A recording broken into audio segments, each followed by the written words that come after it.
જય ભારત। આજે અમારા કામનો 10મો દિવસ છે અને આજે ઇલેક્શનનો દિવસ પણ છે અને જરૂરથી બધા મત બી કરજો, એ ભૂલાય નહીં। એ આપણો અધિકાર છે જે ચૂકવાનો નહીં। અને બીજો અધિકાર આપણો આ બી છે કે આપણી દેશને સ્વચ્છતા તરફ લઈ જઈએ અને સ્વચ્છ કરીએ।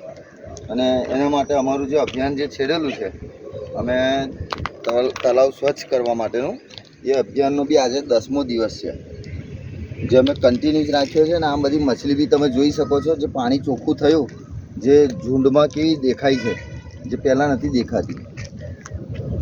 એના માટે તમે તમારું જે કિંમતી સમય બી છે એ મતને બી આપવાનો છે અને જે બચે છે થોડો ઘણો અમને બી આપવાનો છે। એ રીતે તમે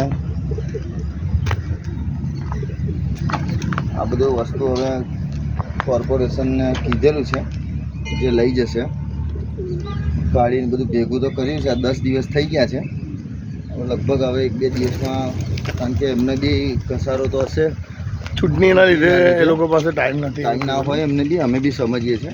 પણ હવે એના બી 2-3 દિવસ પછી એ લોકોનો બી સહયોગ સાથે અમને આ બી વસ્તુમાં કાર્યમાં મદદરૂપ થશે। સુનિલભાઈ, તમારું શું કહેવું છે? હવે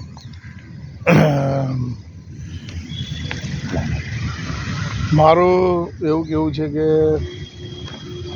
તળાવમાં અમે લોકોએ જે રીતના કામ કર્યું છે બધા મળીને, તો આ તળાવની ધીરે ધીરે અમને એવું લાગે છે કે કાયા બદલી રહી છે, એટલે અમને વધુ ઉત્સાહ આવે છે, મહેનત બી કરવાનું મન થાય છે અને લોકો અમને પૂછવા આવે છે અને લોકો જોડાવા બી માંગે છે।